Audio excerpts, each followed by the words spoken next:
Sampurasun, Assalamualaikum warahmatullahi wabarakatuh. Apa kabar teman-teman di rumah? Semoga selalu dalam keadaan sehat walafiat dan bahagia selalu. Dan seperti biasanya juga, alhamdulillah kabarku di sini aku baik-baik saja gitu. Oke teman-teman, udah tonton belum video yang sebelumnya nih? Sebelumnya aku mau kisah yang hari ini. Ditonton dulu dan jangan lupa di like, subscribe, share, and comment. Di share sebanyak-banyaknya. Aku sampai mungkin share gitu kan. Nah, kali ini ceritanya kembali lagi dengan kisah yang nyata yang dikirim oleh teman-teman dari Feni Rama Official. Kisah nyata kita selalu bagikan untuk teman-teman di rumah. Nah, seperti biasa aku selalu ngingetin bahwa apapun kisah yang aku bawakan, tolong ambil baiknya dan buang buruknya gitu ya. Yang bermanfaat untuk hal yang kebaikan kalian ambil, kalian jadikan pembelajaran. Lalu kalau yang buruk-buruk dihempaskan saja ya. Nah, untuk kisah hari ini itu adalah sebuah keluarga. Sebuah keluarga yang dimana kalau menurut aku keluarga kecil, karena anaknya nggak terlalu banyak. Jadi seorang ibu ini mempunyai anak dua ya. Anak yang pertama itu perempuan dan anak yang kedua ini laki-laki. Nah, pertanyaannya, kemana papahnya atau kemana bapaknya? Nah, bapaknya ini udah meninggal kecelakaan mobil. Jadi waktu mereka lagi dalam perjalanan menuju ke salah satu di Sumatera ya, tapi tepat untuk tempatnya kita nggak bisa ngasih detail karena permintaan dari orang tersebut, dan untuk nama juga seperti biasa namanya dirahasiain atas permintaan.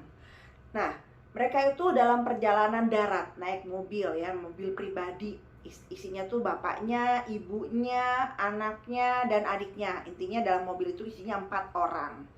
Nah, dalam perjalanan itu mereka mengalami kecelakaan.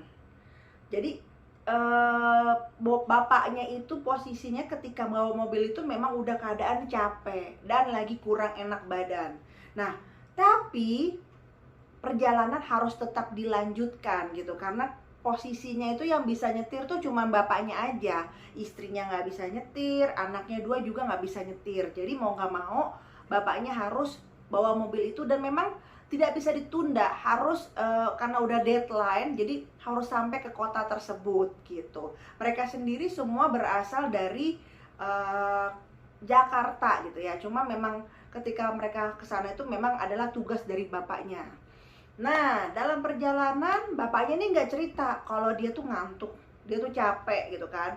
Ya harusnya nih untuk teman-teman di rumah, ya namanya ngantuk capek itu ya cerita aja sama orang di sebelah. Seandainya nggak bisa nyetir kan guys, setidaknya bisa istirahat dulu gitu kan. Nah, ini bapak ini nggak, diem aja pokoknya.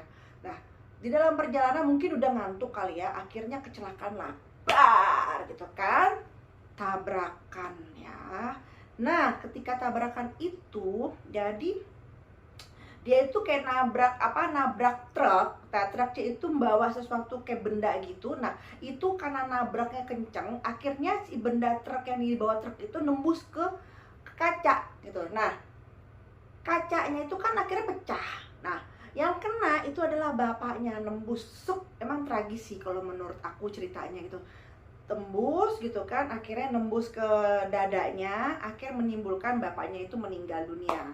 Nah, ketika kejadian tersebut, si anak yang paling belakang ini memang yang paling tragis itu adalah bapaknya. Kalau yang lain tuh malah enggak, cuma karena percikan-percikan kaca atau benturan-benturan besi kecil gitu, karena kan udah ketahan di tubuh bapaknya. Jadi kayak bapaknya tuh istilahnya tuh mengorbankan diri lah, seperti itu. Nah, terus deh gitu pas udah nancep kayak gitu nih, si anak yang paling kecil ini ngeliat gitu kan. Dia benar-benar menyaksikan, karena posisi si anak ini nih tempat duduknya itu di belakang ibunya gitu loh. Jadi kan otomatis kan dia nyerong gitu kan, ngeliat kan posisi bagaimana tuh alat yang dari truk depan itu nembus ke ke bapak, ke dada bapaknya tuh dia ngeliat banget gitu kan. Nah itulah akhirnya membuat trauma. Nah inilah awal dari kisahnya semua. Nah singkat cerita, sebelum mereka tercapai ke tempat tujuan, akhirnya mereka nggak langsung ke tempat tujuan, tapi otomatis ke rumah sakit dibawa oleh warga sekitar dan ambulan gitu. Nah bapaknya itu nggak sampai ke rumah sakit guys, udah mati di tempat, udah meninggal di tempat. Paling yang dibawa ke ambulan itu istrinya, dua anaknya gitu, karena kan ada yang lecet-lecet aja, ada yang kena percikan kaca. Istrinya tuh kan kena percikan kaca kan, tapi alhamdulillah nggak parah kayak bapaknya. Nah akhirnya mereka berdiam diri dulu lah di rumah sakit daerah tersebut sampai diuruslah jenazah bapaknya, lalu dibawa lagi kembali ke Jakarta karena mereka memang bertempat tinggal bukan di Sumatera, tapi bertempat tinggal di Jakarta gitu. Dibawalah, dimakamin seperti biasa. Nah mereka tetap harus melanjutkan hidup kan, melanjutkan hidup ya. Si anak-anaknya itu harus tetap sekolah. Nah cuman guys, yang anak yang nomor 2 ini nih kena traumatik gitu loh. Jadi kena shock. Kayak dia ngeliat dong bagaimana kondisi bapaknya yang meninggal depan mata dia, dan menurut saya pun itu tragis gitu kan, sampai nembus kayak gitu. Nah itu akhirnya membuat anaknya tuh akhirnya jadi diem, nggak banyak ngomong, nggak banyak bicara. Semenjak kecelakaan itu anaknya jadi mengurung diri, yang kecil. Kalau yang pertama udah cepet move on lah ya, karena mungkin udah faktor umurnya udah dewasa. Nah yang kecil ini, nah akhirnya ibunya memutuskan bahwa oh mungkin kita harus hijrah, nggak tinggal di sini lagi, nggak tinggal di Jakarta lagi. Karena memang kebetulan guys, rumah yang berada di Jakarta itu adalah bukan rumah bapaknya, bukan mutlak rumah bapaknya, tapi mereka itu kayak sewa lah. Nah ternyata pada suatu hari bapaknya, istrinya ini didatangi oleh seorang laki-laki ya, seorang laki-laki yang istrinya tuh bilang, kalau dibilang tuh nggak kenal gitu. Kalau dibilang keluarga, kok nggak pernah ketemu, kok nggak pernah lihat gitu ya, cuman ngakunya itu keluarga. Nah good newsnya lagi, ternyata katanya bapaknya itu punya rumah, tapi rumahnya itu bukan di Jakarta, rumahnya itu di luar Jakarta dan di pelosok sih memang. Tapi kan namanya saat itu si ibu pengen melupakan semua keadaan-keadaan dan pengen move on. Akhirnya dia memutuskan dengan anak-anaknya, ya udah yuk kita pindah aja gitu. Dan lagi rumah yang di sini ini bukan rumah kita, tapi rumah sewa gitu kan. Anaknya masih kecil ya golongannya, jadi belum ada yang kerja. Kalau misalnya rumah sewa kan dipikirkan ibunya mau dapat penghasilan dari mana, jadi mau nggak mau kita harus pindah dari tempat ini gitu. Nah akhirnya mereka memutuskan untuk pergi pindah dari rumah tersebut. Walaupun anak yang pertama ini sebenarnya nggak setuju gitu loh, karena dia bayangin dong, dengan dia usia yang muda, masih remaja, dia ngebayangin dia harus tinggal di tempat yang pelosok. Dia ngebayangin kan bagaimana, sedangkan dia biasa tinggal di daerah Jakarta yang notabene tuh Jakarta itu kan ramai. Mau kemana-mana ibaratnya mau nyari makanan atau mau ke tempat mall atau mau kemana tuh deket-deket aja kan. Nah jadi dia mikir nih, lu gimana nih gitu, gue siap nggak nih dengan keadaan seperti ini gitu kan. Cuman ibunya memastikan lagi, kita nggak bisa berbuat apa-apa di sini, kita harus pindah gitu. Ya akhirnya dengan penuh kekesalan, dengan penuh kemarahan, kecewaan, akhirnya ibunya pindah. Nah si ibu ini tidak menelusuri ini keluarga siapa gitu, tapi dia memang dikasih lihat bahwa ini rumah bapaknya, ada surat-suratnya segala macem. Cuman si ibu ini bingung, kok selama ini kok suaminya nggak pernah bilang gitu loh, nggak pernah bilang kalau dia itu punya rumah dan ngapain harus sewa-sewa di sini gitu loh. Cuman karena ibunya berpikir lagi, oh mungkin karena di sana tempat tinggalnya jauh ya kan, jadi ya udah memutuskan bahwa biar deket kemana-mana gitu, anak juga sekolah ataupun memang bapaknya kerja juga, jadi memutuskan ya udah di sini. Tapi kenapa nggak pernah cerita gitu kan? Hingga akhirnya timbul pertanyaan si ibu, si ibu itu nanya nih sama si yang anak laki, oh anak laki-laki, jadi si laki-laki ini, si bapak-bapak ini nanya, dia bilang, apa kamu nggak salah, kata gitu kan, karena suami saya nggak pernah bilang kalau dia ada rumah, dia bilang gitu. Terus dia bilang tidak, nggak ada, tidak salah, ini memang rumah, disebut ini namanya, ininya segala macam, pokoknya panjang lebar deh. Terus udah gitu, dan kenapa suami saya nggak pernah cerita? Oh kami tidak pernah tahu kenapa tidak cerita, cuman ini adalah peninggalan bapakmu, dibilang gitu kan.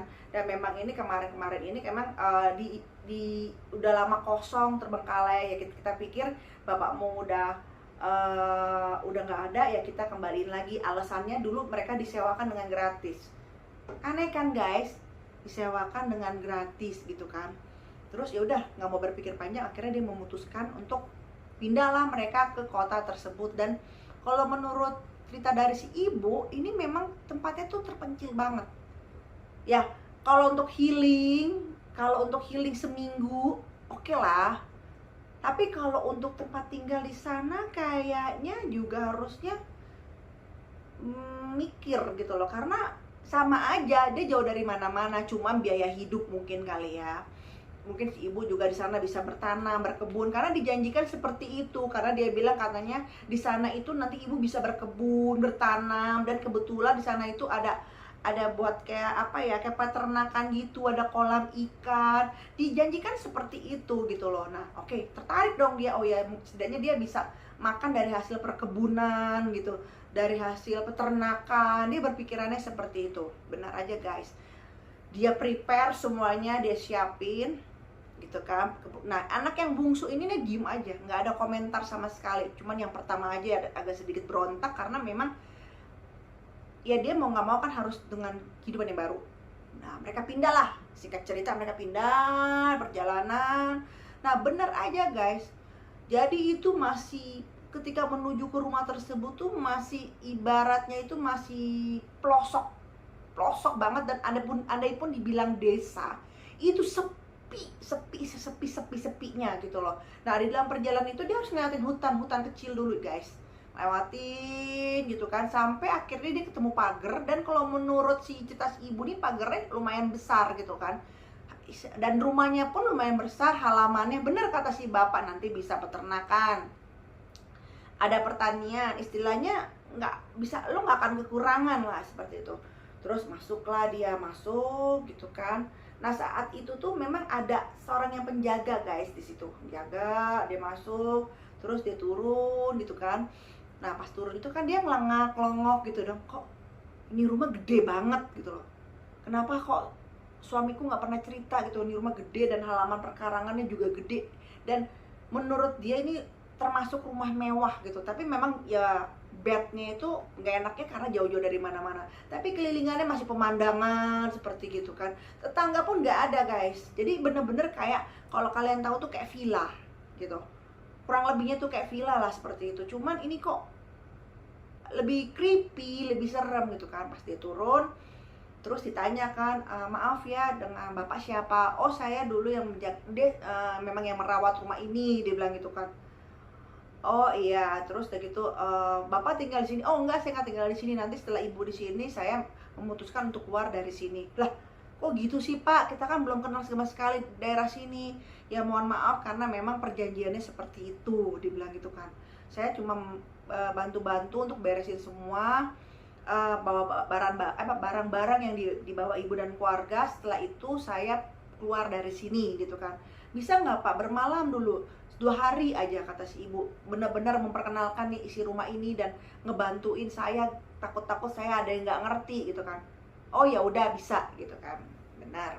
Nah akhirnya udah nih, pas masuk emang masih ada kata ibu itu tertata namanya ruang tamu apa, cuma bentuk rumahnya tuh berkelok-kelok gitu loh. Kan ada rumah yang langsung masuk plang gitu kan, ini enggak, belok sana belok sini, banyak kan belokan gitu, banyak yang lorong-lorong yang menurut si ibu itu serem gitu kan. Nah akhirnya terus ibu tuh ngomong nih ke anak yang pertama, kamu cari deh kamar buat kamu, karena kan tahu nih yang ngambek nih yang pertama, kamu cari aja kamar buat kamu. Nggak mau, dia bilang gitu kan.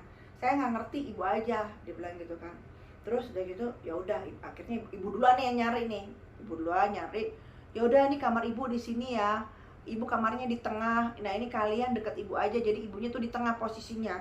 Jadi ibunya di tengah. Nah, kakaknya tuh yang anak pertama di depan, adiknya tuh di belakang. Tapi berderet gitu loh. Nah, kenapa begitu? Jadi maksudnya biar ibunya kalau gimana-gimana, ibunya gampang. Bisa ke anak yang sini, bisa ke sini gampang gitu loh ibarat. Kalau ibunya di depan kan takutnya anak yang bungsunya kan terlalu jauh. Nah, bener juga sih posisinya seperti itu. Ya udah. Dan kebetulan si kakaknya ini setuju dengan kamar ini gitu loh. Udah sampai, nah udah di kamar kan dia langsung udah di tempat tidur, udah tertata, udah beres semua, tinggal tidur. Nggak layaknya rumah kosong tuh enggak gitu loh. Cuman ada sedikit polesan-polesan yang harus diberesin gitu kan, dikit, itu pun nggak banyak gitu kan. Nah udah sampai situ ibunya keluar kan, beres-beres segala macam, ruang tamu, dia ngeliat dapur.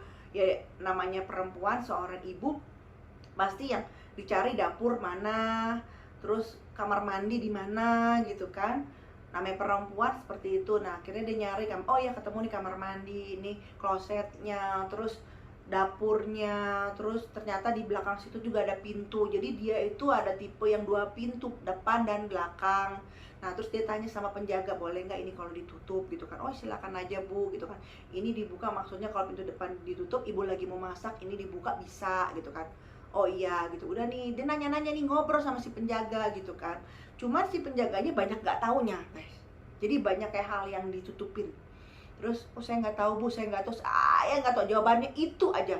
Tapi karena ibunya udah lelah untuk berpikir gitu kan, ya udahlah gitulah. Yang penting saya nggak perlu sewa tempat. Itu pikirannya dia saat itu seperti itu gitu. Karena dia kan punya anak, setidaknya ada uang, ada tabungan nggak begitu banyak, bisa buat hidup di sini. Nah terus bener aja nih guys, dia ke belakang, dia lihat ada ikan, ada guys. Terus ada apa, ibaratnya tuh kayak peternakan gitu, ada ayam. Ternyata miara ayam dia itu. Ada ayam, terus udah gitu, ini ayam siapa? Dia bilang gitu kan. Oh nggak apa-apa bu, gunain aja. Ini kok ini bagian dari rumah ini juga kok. Si ibu makin bingung kan. Si bapak nggak pernah cerita ada ayam-ayaman kayak begini gitu kan. Nah bapaknya itu memang suaminya itu tipe tertutup gitu loh guys. Jadi si suaminya ini nih memang anak tunggal. Nah dia nggak punya anak tunggal, nggak punya adik kakak dong. Dan kedua, ibu bapaknya pun udah meninggal. Jadi si ibu tuh mau bertanya ke siapa gitu loh. Dia cuma bisa ngeliat keadaan ini. Oh ada, mungkin ibu berpikir, oh mungkin ini rumah ibunya suaminya gitu loh. Pikirannya kayak gitu. Jadi wajar aja kalau dia nggak cerita, karena mungkin ya boleh diberikan kalau ketika dia tidak udah ibaratnya udah gimana lah, udah pergi atau bagaimana gitu kan. Nah habis itu, loh pak ini kok ada piaraan ayam kayak gini gitu kan, ada ikan juga gitu, kayak disiapin guys gitu kan. Terus iya ibu bisa menggunakan kok, ada telurnya juga, silakan aja gitu kan. Udah pokoknya udah prepare. Nah ini ikannya tuh ini guys, bener-bener banyak. Jadi dia ibaratnya kalau mau makan tinggal masak nasi. Terus ada tanaman guys, ada sampai ibaratnya tuh tanaman pandan aja ada. Kamu kebayang dong, saking bener, namanya di tanah subur ya, di luar kota kayak gitu. Jadi kan mungkin nanam apa tuh numbuh gitu kan. Nah udah akhirnya dijelasin udah. Nah si ibu itu ke kamar anaknya perempuan kan. Terus dia marah sama anak perempuan, kamu bantu dong gitu kan saya nggak mau tinggal di sini gitu kan. Ya tapi kamu temenin adik kamu, maksudnya hibur dia kan diem aja terus, takutnya bagaimana kamu hibur kan, ibu dia lagi beresin rumah ini gitu kan. Terus dengan marahnya gitu akhirnya tuh anak banting pintu keluar nyamper adiknya, nyariin adiknya nggak ada. Bingung dong, loh ternyata guys tuh adik kayak kayak tour room gitu loh. Dia jalan ke ruangan itu, ke rumah itu sendiri gitu loh. Dia naik ke atas, dia ke tempat sudut-sudut rumah itu deh, sampai dia keluar segala macam. Ternyata nggak jauh dari situ tuh ada kayak apa ya, semacam tapi agak jadi dia karena posisi rumah di atas, jadi agak di bawah gitu, kayak ada danau kecil gitu loh. Terus cuman agak jauh gitu kan, dia di situ. Nah dia ngeliat semua segala macam. Nah si anak kecil ini nih ke tempat yang ibunya tuh nggak jangkau gitu loh. Jadi ternyata di rumah itu tuh ada basement. Nah basementnya itu nggak pernah ada yang tahu. Nah nanti next lanjut ceritanya, aku cerita yang ini dulu ya. Kenapa kok tiba-tiba ada basement itu gitu loh.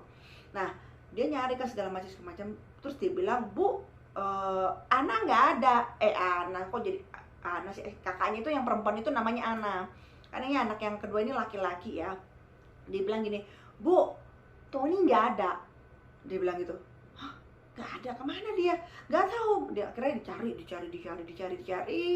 gitu kan. Ternyata dia lagi duduk di taman situ tuh ada ayunan, gitu kan. Dia lagi duduk di situ, tapi kok wajahnya kata ibunya pucat. Apa nih, anak sakit, apa kecapean atau bagaimana? Pucat sepucat-pucatnya. Terus udah dong Tony dipanggil, disamperin sama ibunya.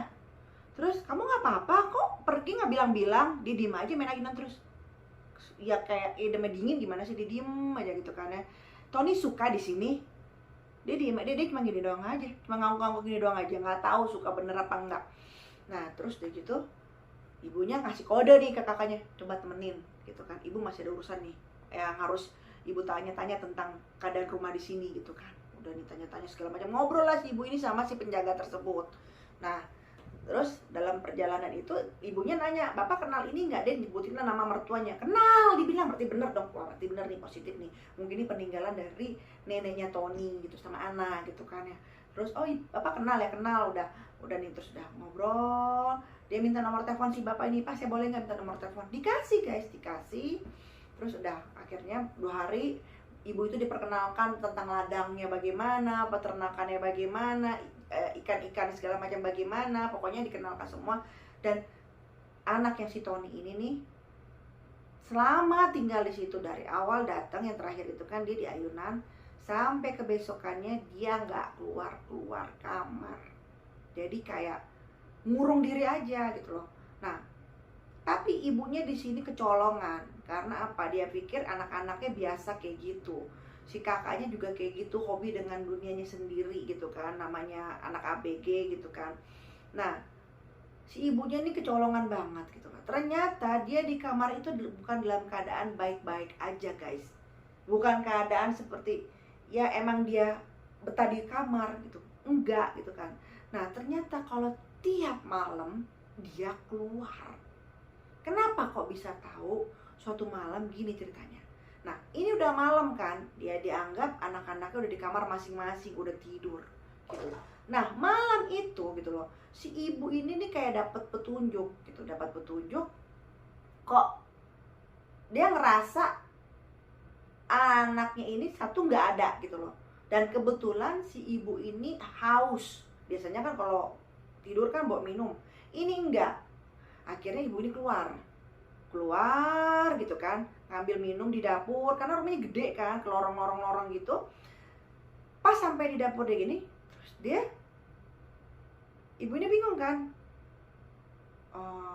kok kayak ada suara, tapi pintu dikunci semua. Ada suara apa tikus kata ibunya, apa kucing. Ngeri juga, takutnya kan binatang-binatang buas namanya, dia tinggal di tengah kayak hutan gitu kan. Loh, terus ditelusuri lah suara itu. Nah, otomatis kan sebelum itu, jadi dia ke kamar Tony dulu. Tiba-tiba, oh ya, Tony gimana ya gitu kan. Si ibu ke kamar, dia lihatlah si Tony nggak ada guys. Si Tony nggak ada, ibu itu panik dong. Kemana tuh anak gitu kan. Si Tony nggak ada, terus ibunya itu akhirnya ke kamar kakaknya. Nah, si anak yang pertama ini belum tidur, lagi main games. Terus ditanya, adekmu mana? Ya nggak tahu, dia bilang kan di kamar dari tadi juga. Adekmu nggak ada gitu. Akhirnya keluarlah barang-barang nyari Tony kemana, keluar juga nggak ada. Tiba-tiba kayak ada suara. Terus kata kakaknya, Bu, diem ini ada suara gitu kan, diem Bu gitu kan. Terus suara apa ya, di mana gitu kan. Akhirnya anak itu kayak ngeratap gitu kan, ke tembok-tembok kemana gitu kan. Tiba-tiba dia menemukan suatu suara yang tadi di basement yang aku bilang itu guys, yang si Tony nemuin. Ibunya nggak nemuin, kakaknya nggak nemuin, dan si bapak itu nggak cerita, dan itu ada basement. Tiba-tiba, Bu, terus di sudut situ kan kok lantainya kan karena kayak kayu gitu kan, terus kok ada bolongan dikit bu gitu dong. Kaget kan anaknya, udah deg-degan tuh mereka, apa Tony di situ bu? Akhirnya disamperin kan, hati-hati takutnya maling gitu kan tampaknya. Nah bener aja pas dia buka gitu gitu kan ya, Tony pas dia senter gitu, emang bener ada si Tony. Jadi Tony kayak bawa senter kecil gitu loh. Tony lagi duduk di situ, lagi duduk gitu kan, lagi duduk. Nah depannya tuh kayak ada wajan guys, wajan hitam. Nah terus di situ tuh kayak ada bekas bakar-bakaran atau bagaimana. Terus di situ tuh ada kayak buku kuno gitu guys, yang si ibu ini juga nggak tahu cara bacanya bagaimana gitu ya. Cuman urusannya juga kayak urusan lama banget gitu kan. Nah terus udah gitu kayak ada bekas-bekas lilin segala macam. Terus pokoknya di sudut itu kayak ada apa namanya, pelataran gitu loh, kayak tempat kayak sajen gitu segala macam. Kaget kan ibunya, Tony-nya diem aja, Tony cuma gini aja gitu kan. Tony, dia bilang, ngapain di sini? Panik dong ibunya. Terus dia diem aja, tapi mukanya tuh udah pucet banget kata si ibu. Udah pucet sepucet-pucetnya guys. Udah ibaratnya kayak mayit lah matanya, kalau mukanya tuh kayak udah kayak mayit gitu kan. Tony gitu kan ya, kamu ngapain di sini, naik ke atas. Akhirnya digandeng dong, suruh naik ke atas. Cuma ibunya kaget nih ngeliat kambing, kok ada pelataran kayak gini, kayak tempat sajen-sajen kayak begitu. Terus dia lihat juga ada bukunya tuh udah lusuh, udah tua banget. Kok ada wajan seperti itu, ada wajan, ada mangkok, ada apa gitu, banyak lah guys. Terus ada kayak bekas-bekas, tahu kan kamu kan kalau kayak lilin-lilin kayak gitu ada juga kayak begitu. Ibaratnya tuh kayak tempat buat penyembahan gitulah. Terus gitu kaget dong anaknya, yuk ke atas, ditarik ke atas, udah dibawalah Tony ke kamarnya gitu kan. Ditidurin di situ. Terus dia bilang, Tony, kamu sejak kapan nemuin tempat itu? Dia diem aja kan. Terus, Ton, sejak kapan nemuin tempat itu? Dibentak dong sama kakaknya. Terus pas dia dibentak, dia nengak, dia melototin kakaknya. Dan menurut ibunya, tatapan mata itu bukan tatapan anaknya, karena serem seserem-seremnya, kayak tatapan bengis, kayak tatapan marah, kayak tatapan ya kayak bukan anak kecil, gimana sih, kayak penuh dendam segala macam gitu kan. Dia lihat begitu gitu kan, Ton, dia bilang itu kan, dipanggil kan. Terus dia cuma melototin aja, melotot-melototnya. Akhirnya tapi bibirnya gini, kayak gitu sih, tapi kayak gertak gitu. Bibir tuh kayak gertak, gimana sih kalau orang kayak gertak gitu kan. Terus udah gitu akhirnya kata ibu, udah. Ibunya berpikir takutnya berantem, nggak lucu kan malam-malam berantem. Terus udah gitu, udah Ton, kamu tidur aja. Terus kata ibunya, kata kakaknya, apa saya nemenin bu? Terserah kamu kalau kamu mau nemenin, dibilang gitu kan ya. Terus karena kakaknya tiba-tiba punya perasaan takut ke adiknya, akhirnya nggak usah deh bu, saya di kamar aja gitu. Yaudah akhirnya Tony yaudah diselimutin gitu kan, terus kamu tidur, besok kita bicara, kata ibunya. Nah pas diselimutin guys, kan tangannya begini nih, tidur miring gitu kan. Pas ditidurin, ini namanya kukunya Tony ya, kukunya menurut ibunya itu kukunya tuh kayak kuku orang tua gitu loh, kayak panjang terus coklat semua, kayak bekas ngegaruk-garuk, gimana sih, kotor gitu, kayak bekas ngegaruk-garuk tanah. Ibunya kan kaget, kok setahu dia kan tangan anaknya kan punya kuku, nggak punya kuku juga, dan itu kayak habis ngais tanah gitu. Cuman ibunya nggak berani gitu kan, karena udah tengah malam kali ya, takut jadi berantem atau bagaimana, nggak punya keberanian. Nama udah malam, takutnya si anak yang ngamuk atau gimana, jadi problema karena nggak ada tetangga juga gitu kan. Akhirnya ibunya diem. Terus pas diselimutin, Tony-nya nengok ibunya, tapi matanya masih mata yang tadi guys, masih mata yang bengis, masih mata yang bukan mata anaknya, kayak tua banget. Ibunya bilangnya tuh kayak tua banget. Terus udah nih, ibunya langsung tutup, ibunya langsung keluar kan. Pas menuju kamar, si anak ngomong nih yang pertama, Bu, ibu yakin itu Tony? Ngomong gitu kakaknya, kamu ngomong jangan macem-macem gitu kan. Aku kok ngerasa tuh kayak bukan adikku ya, aneh Bu. Udah nggak usah dibahas. Bu, aku tidur sama ibu ya. Loh, terus kok udahlah Bu, aku tidur sama ibu. Nah kebetulan kan biasanya kan berantem mulu tuh. Nah, Akhirnya tidurlah si kakaknya sama ibunya. Tony sendirian tuh.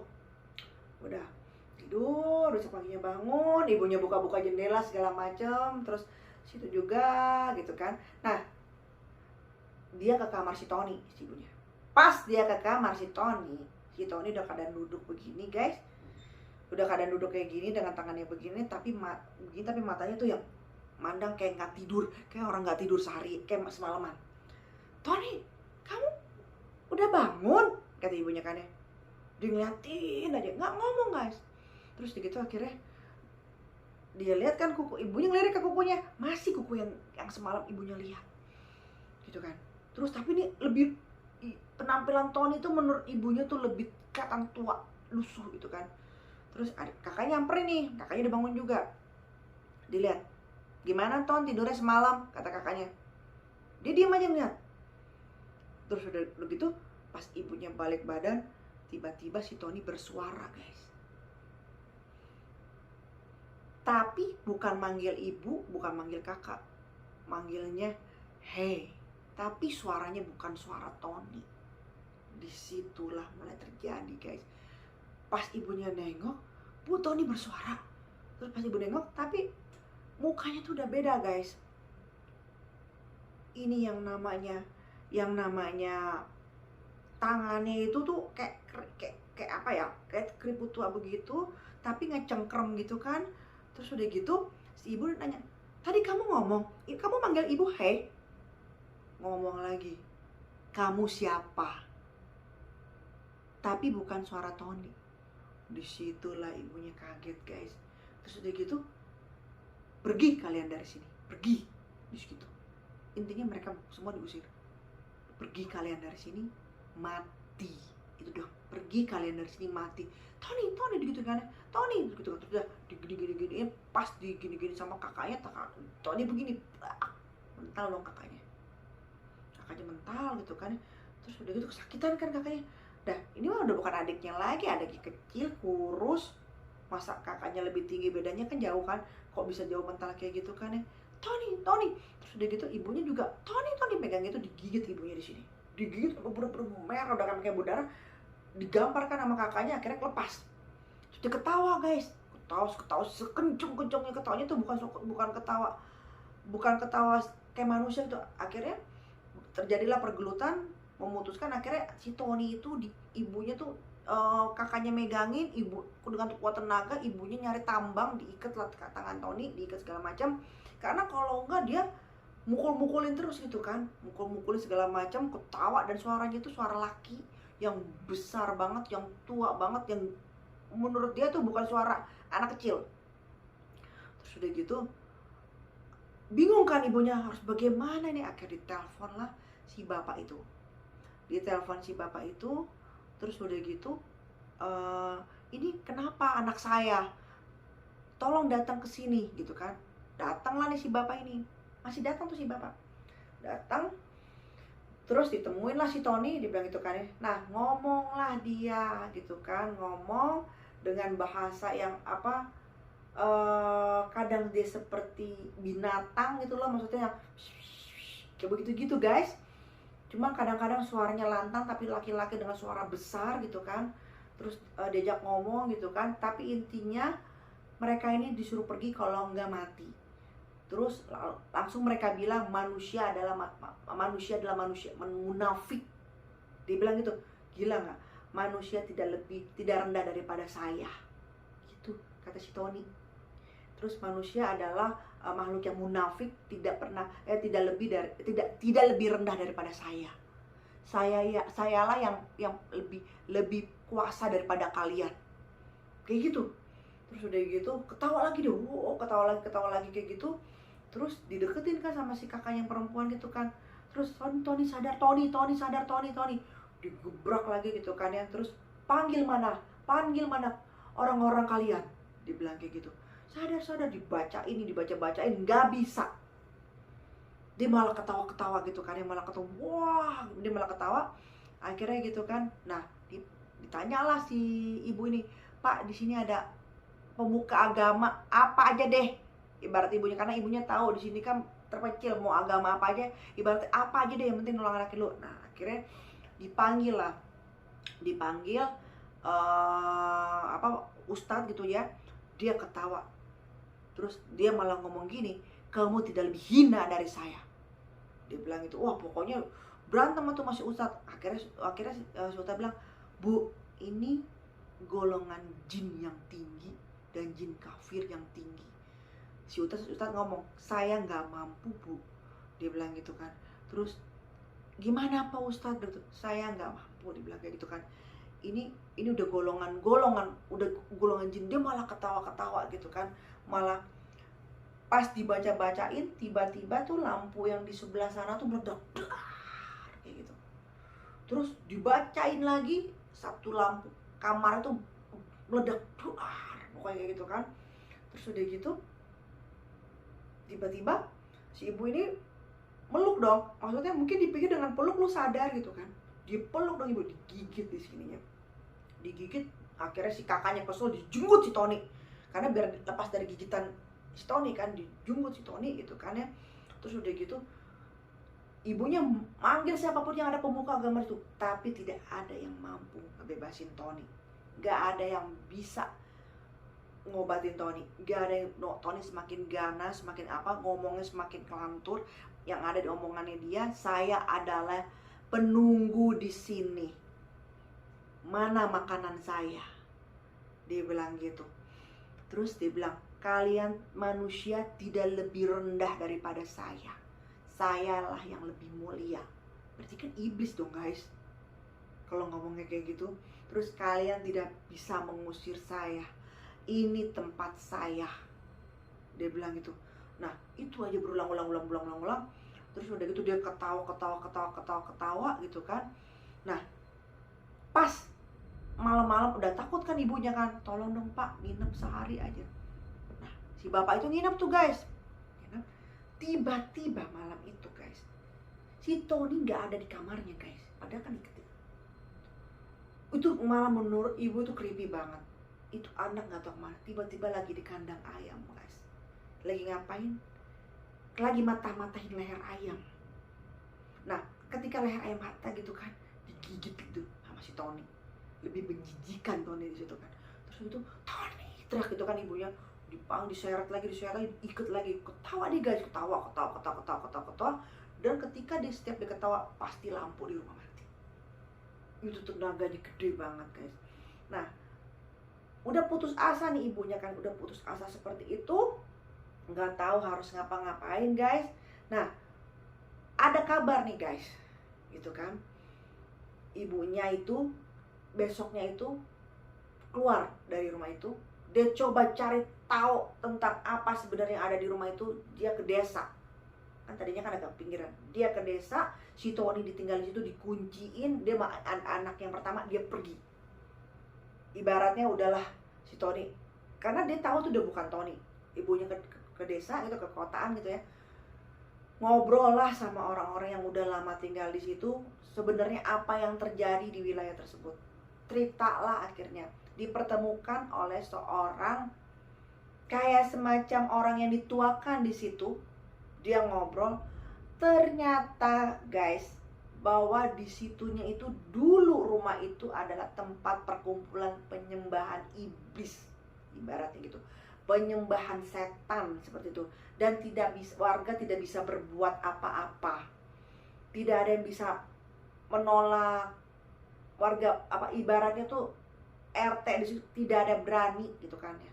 Nah, jadi di situ gitu kan ya, banyak korban. Yang korban itu tiap berapa bulan sekali banyak anak yang hilang dan mati. Tiba-tiba ditemuin mayatnya udah aja. Tapi nggak tahu matinya kenapa. Tapi matinya dengan bentuk dan wujud yang sama. Itu kayak kayak pucat gitu loh, kayak pokoknya kayak kurus kering gitu. Walaupun meninggalnya ditemukannya tuh nggak lama. Kan logikanya mayatnya harusnya nggak sampai kurus kering gitu dong. Ini pokoknya dengan tipe yang sama. Itu sempat dulunya terjadi seperti itu. Ini si kakek sepuh ini usianya tuh udah hampir 100 tahun gitu loh. Dia cerita dengan terbata-bata kayak begitu. Nah, suatu ketika guys, si bapak itu tuh punya keturunan ya. punya keturunan. Nah, dari salah satu anaknya punya anak, jadi cucunya si bapak lah ibarat gitu ya. Nah, ini anak guys, tadinya nih target nih cucunya si bapak, tadinya target dikorbanin di rumah itu gitu loh. Nah, nggak tahu kenapa justru gagal, malah menghancurkan, meruntuhkan kerajaan tersebut gitu. Nah, yang lucunya nih guys, anak ini gitu kan, mungkin bisa dikata nih anak goibnya si anak goib lah ibaratnya. Ya terserah kalian mau percaya apa nggak percaya ya. Ini cucunya si kakek yang goib ini. Nah, ini cucunya dia ini nggak bisa gede-gede guys, nggak bisa bertumbuh kayak anak-anak biasa, nggak bisa. Dan dia datang itu ya malam-malam tertentu dia datang.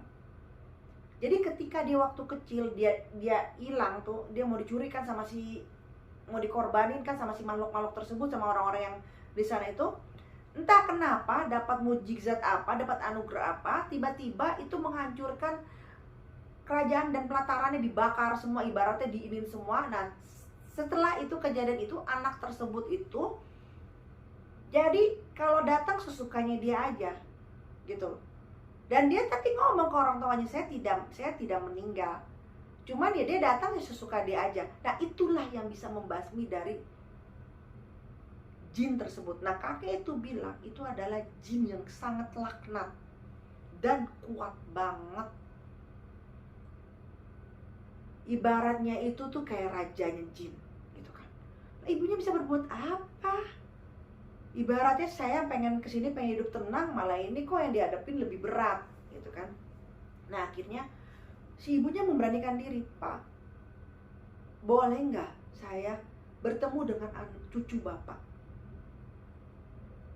Bapak itu cuma bisa ngomong, kalau dia datang, dia datang. Kalau dia tidak datang, kami tidak bisa berbuat apa-apa. Dia bilang gitu kan. Semenjak kejadian itu, saya tidak pernah tahu di mana dia. Tapi dia suka datang.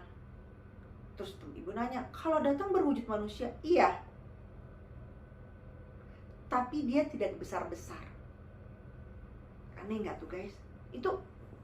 Nah, akhirnya si ibu itu, Pak tolong bagaimana Pak, lakuin, mungkin ada ritual-ritual atau apa Pak, tolong Pak, ini anak saya diceritain kan bahwa anaknya begini udah segala macam, udah sampai matain leher ayam tuh, darah ayam dimakan, udah sampai kayak orang gila kayak gitu, diserang banget kan, ketawanya juga udah ngegelegar banget segala macam. Nah, akhirnya si ibu ini sama si kakaknya malam itu nggak boleh pulang sama bapak, sama keluarga si bapak juga kan. Terus nanti saya kenali sama ibunya, jadi ibunya yang anak yang dulu hilang itu. Terus datang nih ibunya nih, si ibunya yang anaknya nggak gede-gede, anak kecil. Terus datang nih, terus si ibu ngomong, iya anak saya dulu sempat mau dikorbanin. Jadi banyak anak perkampungan di sini yang mati, meninggal, yang nggak jelas. Nah, ketika mau anak saya, ya Allah Ta'ala belum menghendaki, justru anak saya yang membakar itu semua pelataran. Tapi itu dia, di luar nalar kami, anak saya tidak besar-besar, kayak anak kecil biasa aja. Cuman dia datang sesukanya. Ditanya nih si kakaknya si Ana nih, ada nggak kesukaannya dia Bu? Biar dia datang, tolong adik saya. Karena kita semua tidak ada yang udah nggak mampu untuk nolongin. Kamu dapat rumah ini dari mana? Dia bilang itu. Katanya ini peninggalan orang tua saya. Kaget dong. Orang tua kamu? Terus, iya Bu. Tadi si ibu sempat marah. Berarti kalian keturunannya? Saya nggak tahu Bu. Diceritain lah kronologi itu. Akhirnya memudarlah marah itu karena diredam oleh si bapak ini gitu kan, yang udah usianya hampir 100 tahun, bahwa dia nggak tahu apa-apa, justru dia adalah bagian dari korban dan anaknya pun ternyata dikorbanin gitu kata si bapak itu. Nah, terus udah gitu, siapa nama bapakmu? Dikasih tahu, ternyata bukan bapaknya yang begitu, tapi kakeknya yang dulu melakukan pemujaan. Dan kakeknya itu ternyata itu dikenal di daerah situ.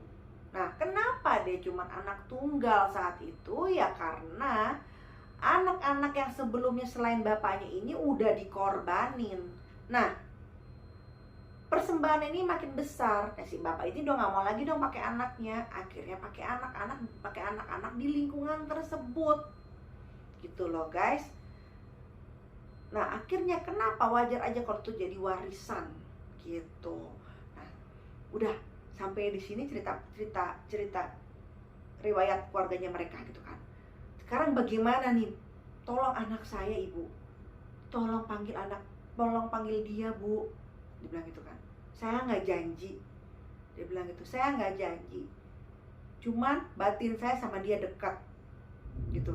Nanti kalau tiba-tiba ada anak kecil yang ke rumah Ibu, terima aja. Kan dia bingung ya, anak kecilnya kayak gimana. Anak laki-laki sekitar usia 6 tahun, 5 tahun.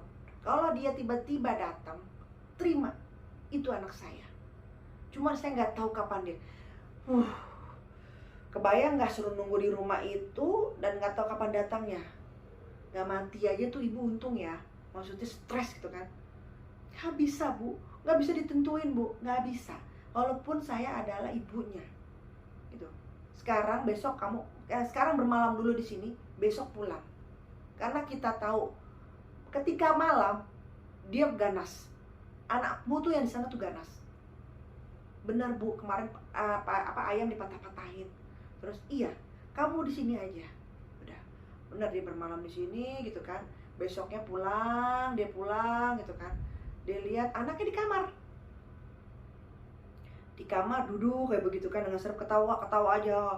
Dengan suara kayak gitu, manusia tidak lebih mulia daripada saya gitu, dengan suaranya menggema seperti itu kan ya, ketawa gitu segala macam. Dia nengok situ, udah ibaratnya tuh jadi ternyata si anaknya itu tuh si Tony. Ruang yang bawah tanah itu adalah tempat pelatarannya mereka, makanya banyak pelatarannya. Nah, Tony di situ ngebuka, jadi ada kayak dinding yang ditutup, dibuka sama Tony di situ. Gitu. Jadi waktu itu tuh warga di situ ketika si anak kecil yang basmi ngancurin pelataran itu, nah itu tuh ditaruh di situ gitu loh, ditanam, dibuka sama Tony, makanya tangannya Tony ngegaruk-garuk begitu tuh kayak tanah-tanah gitu. Si Tony juga mungkin penasaran atau gimana lah, nggak ngerti gitu kan. Nah, ternyata si Tony yang buka. Bener aja guys, dia pulang, dinungguin gitu, takut kan, nggak ada yang berani deket gitu, nggak ada yang berani deket. Terus udah gitu anaknya mukanya tiap hari makin berubah, pokoknya makin kayak bukan anaknya, bentuk mukanya makin serem segala macam, yang kukunya makin panjang gitu kan. Terus dia ngerontak gini, pengen ngebuka ini luka semua. Terus ininya kayak basah semua, pokoknya serem banget menurut ibunya, kayak bukan anaknya. Terus nah, setiap malam si ibu ini pasti keluar sama si kakaknya, karena kan dia bilang dia kalau malam makin sadis, lebih baik kamu keluar. Dan alhamdulillah keluarga si bapak ibu itu, si yang sesepuh itu mengizinkan untuk tinggal di situ tiap malam. Cuma kan sampai kapan kayak begini gitu loh. Nah, hari ketiga guys, setelah dia pulang dari rumah tersebut tuh, tiba-tiba sore datanglah anak kecil. Benar usianya, kayak usia umur 5 sampai 6 tahun. Datang itu dia dengan pakai seperti pakai baju putih-putih gitu ya, pakai baju putih-putih. Dia datang putih bang, pokoknya anak itu menurut si ibu tuh udah bening banget, pakai baju putih-putih. Dan dia kayak pakai topi ikat kayak kepala gitu loh, kayak surban atau pokoknya pakai kayak gitu. Dia datang, assalamualaikum. Suaranya tuh menurut ibu itu tuh, si ibunya Ana sama Tony, merdu sekali ucapannya. Dia ngucapin salam, terus si ibu speechless gitu. Kok bener? Ketika dia mau datang itu wangi banget, ibu tuh cerita. angin sepoi. Kok ada angin, dan anginnya tuh sejuk sekali. Terus nggak lama kemudian dari pintu gerbang datang anak kecil, datang, dan sepanjang dia jalan kayak gini tuh wangi di hidung ibu itu udah nyerbu lah dengan wangian enak banget menurut ibu. Terus anak itu diem kan, si Ana diem sama si ibunya, antara takjub, takut, bingung harus berbuat apa, dan bertanya dalam hati, apa ini bener anak ini yang dimaksud gitu kan. Akhirnya si ibu kebaca kali ya ketakutannya, si anak kecil tersebut ngucapin salam, assalamualaikum, dibalas ucapan kan.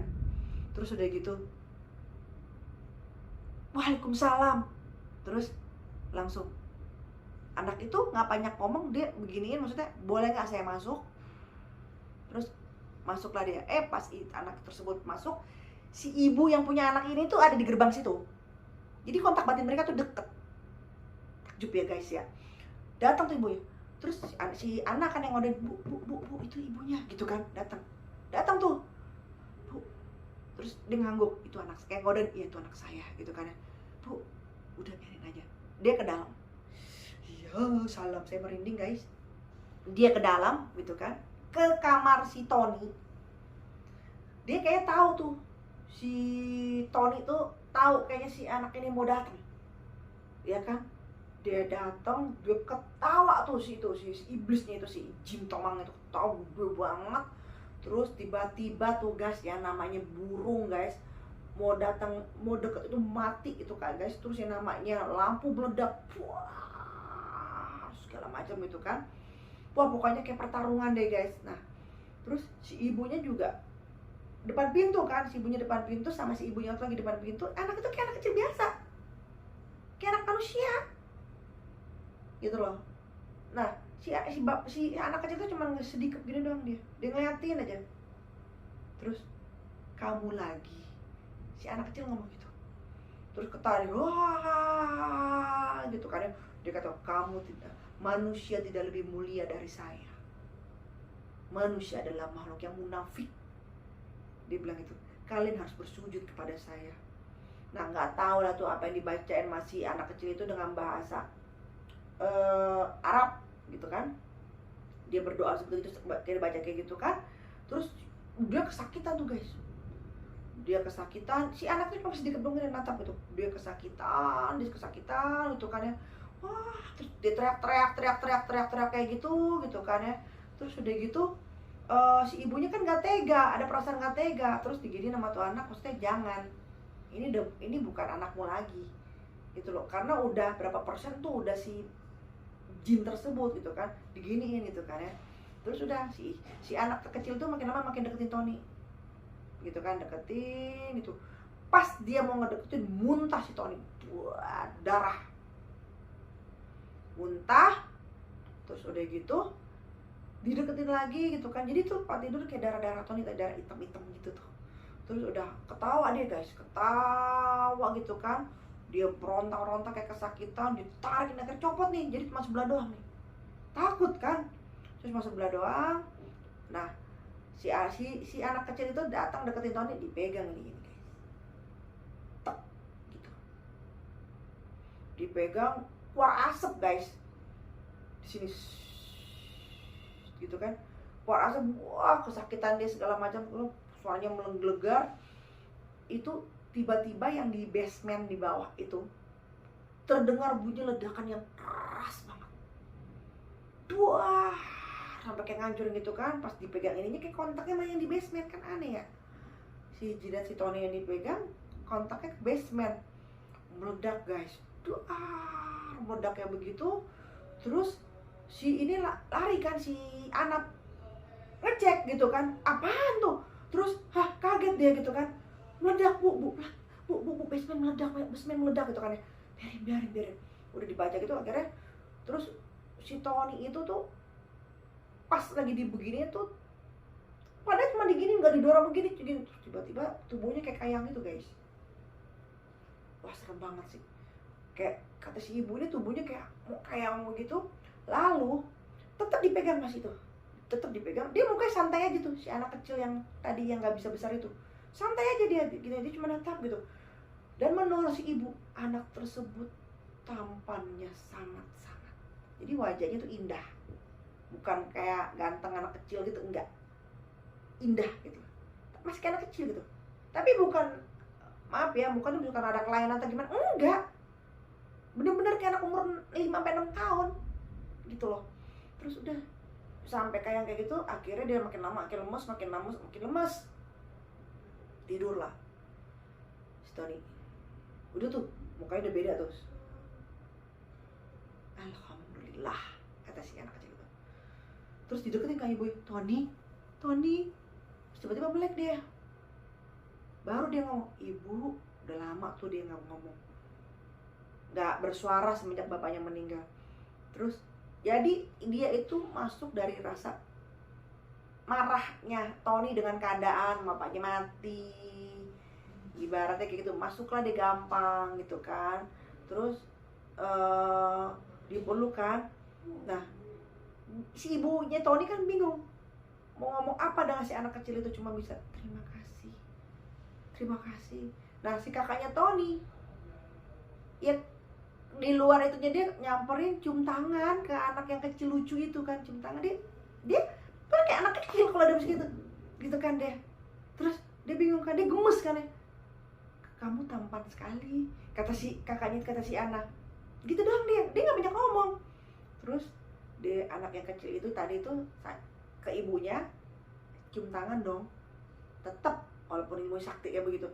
Terus ibu, saya pergi dulu. Pergi lagi dia. Nangis dong ibunya. Ibu cuma bisa ngomong, ibu masih kangen nak, gitu doang. Ibu masih kangen, gitu kan. Saya harus pergi bu, gitu kan. Saya jaga ibu semua di sini. Dibilang gitu kan, saya harus pergi. Benar, ibunya nggak bisa ngelarang.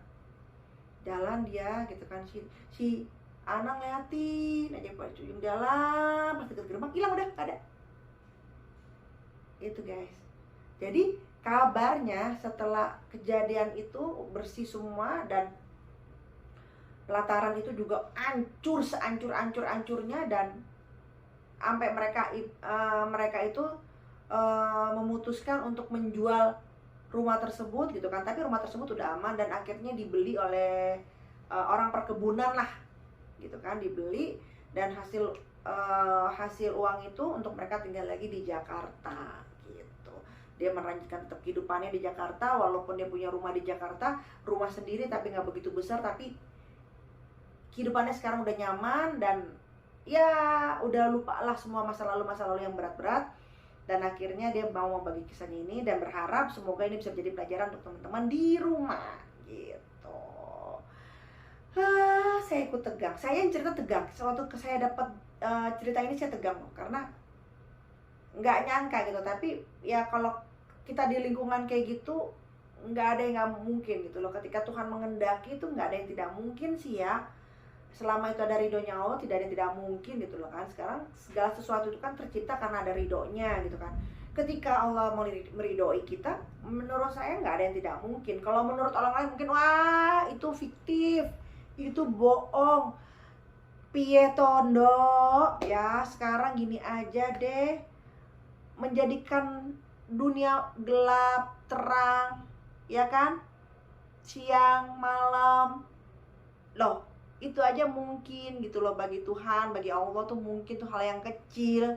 Bagaimana untuk hal-hal yang lain gitu aja sih, ibaratnya gitu. Nah silakan ambil baik-baiknya, yang nggak baik dibuang, jadikan ini pembelajaran. Sampai ketemu di video selanjutnya. Jangan lupa, selalu pesan saya, gunakan jari manismu, jari cantikmu, jari gantengmu itu untuk like, subscribe, share, and comment. Share dong ya sebanyak-banyaknya biar aku terus tetap semangat berbagi kisah-kisah nyata kepada kalian di rumah. Oke, cerita ini disclaimer on ya, karena walaupun bagaimanapun saya dapat cerita seperti ini, tapi ya why not kalau itu bisa jadi pelajaran. Sampai ketemu lagi.